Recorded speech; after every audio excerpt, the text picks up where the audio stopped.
while back, I mentioned that I love playing Magic the Gathering. One of the ways my friends and I played when I lived in Florida was we played a way called Commander, or EDH, which is it's 100 cards. They're all singles, which means you don't get like 2 or 3 of them, and you don't have a whole lot of real good combinations to work with. It's like they thinned it down so that you have to work bare bones almost. But today I'm going to tell you about 2 of my favorite Commander decks.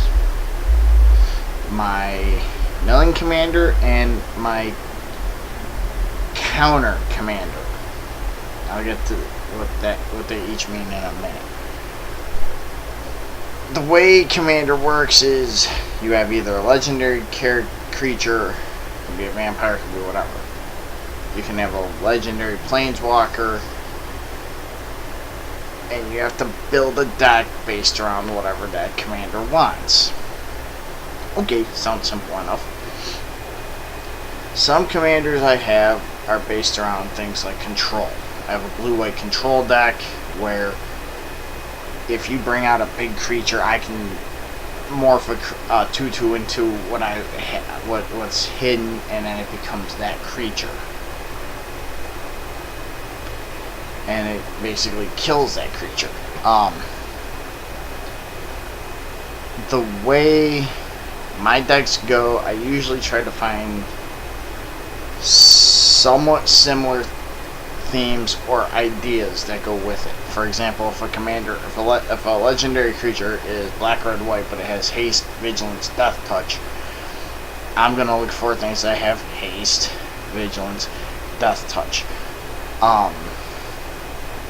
or some type of sack.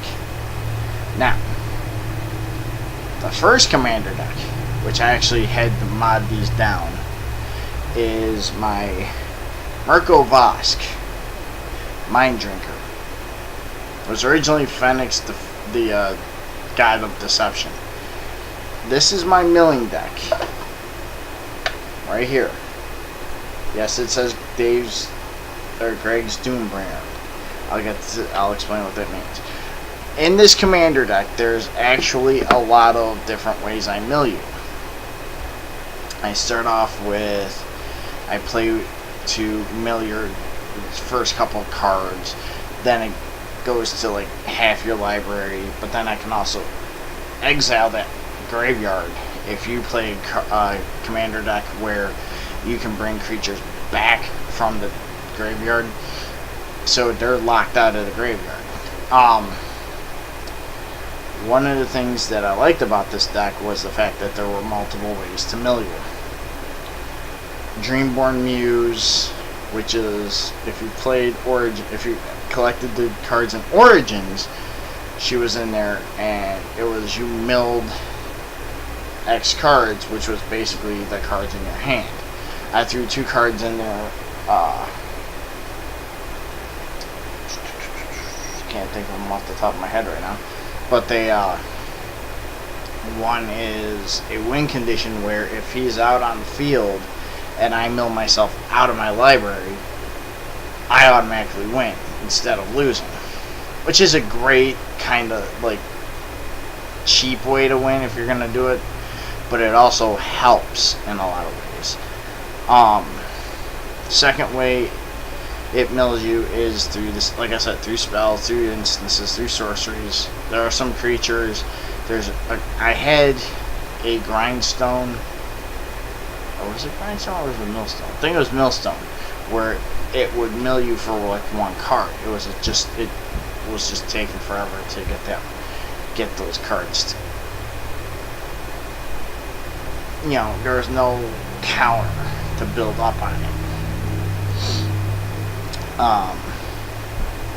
There's some that whenever you hit another player for X amount of damage, they mill that many cards. That's great, but there's also ways I can play with your library that you wouldn't like. This was actually my first built deck.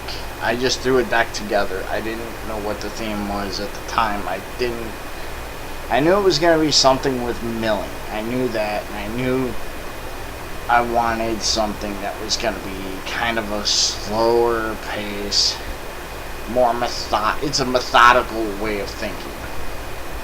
It's not fast like haste, or it doesn't have the defense of like a vigilance where your creatures don't tap.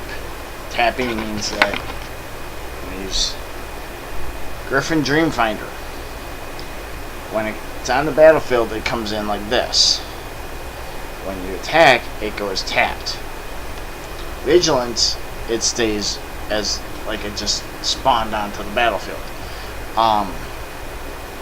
And it was not bad. It was a fun little way to play the game. And there's a couple. I think there's a dragon in there. I'm not mistaken. But that's the Milling Commander. The more recent one is Swell the Host. You can tell this is an old box because I've had this box since I lived in Florida. And that was actually a pre-construct. And I ran it with all three commanders. There's 3 different legendaries. And Azuri was like the best one for that deck. It felt right. It felt fine. Now the deck in and of itself does a lot of things. It tutors for lands. Tutoring basically means I can drop an enchantment on the field, turn to sack it, tap and sack it. It goes to a graveyard. I can bring another land out to get bigger creatures out on the field earlier in the game.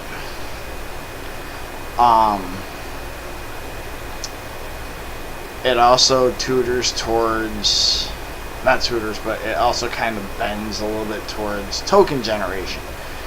I think it's got a Hornet's Nest, a Queen Bee, an Avenger of Zendikar. So it's got three token generators. Now tokens are basically creatures that you can put out on the field. You can use them for like defenders and things like that. Before I left Florida, I played 2 of my friends, Mike and Greg, and I slaughtered both of them.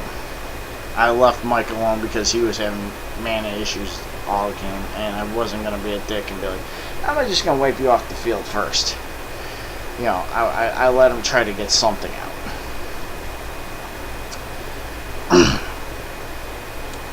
Greg, on the other hand, thought he was going to be a little arrogant when we got. He wasn't arrogant. He doesn't have a poker face. And that was his downfall. He would be like, oh, I'm going to swing on you for like 10 points. I'd go, okay, I'm going to block with this little 1/1 with Death Touch. He was, oh crap, I forgot you had Death Touch. I said, oh, did I hurt your feelings now? He's like, I should have remembered the Death Touch. And it was funny because when I hit him with the Death Touch basically what it means is like, it's a one-hit kill. Doesn't matter. I know it's going to kill something. That's why I put it out there. And he was just like the whole game he couldn't catch up, and I had like an army by the end. And it was funny because one of the things is by the end I had, what did I have? I had like 7 1/1s with Death Touch, and I think I had like 40 or 42 0/1 saplings with 1/1 with counters attached. What counters are, there was a mechanic called Evolve. This is kind of where it gets into a gray area, because the way Evolve works on the premise that the smaller creature comes out, something with a power or toughness greater than the first creature comes out, that gets a counter. Then if another creature comes out, it gives that one a counter, which gives that one a counter. It was kind of like a stepping stone. It was kind of ramping it up but at the same time it was giving it kind of the fun little beat down that it needed. I did add in, what did I add in there? Primordial Cocoon, which gives every creature, gives a enchanted creature a counter at the beginning of its upkeep. And a couple other little things that tutor towards instant, like as soon as they hit the field, they're like getting pounced with like upkeeps. But yeah, those are two of my favorite commander decks, and I'll see you guys later.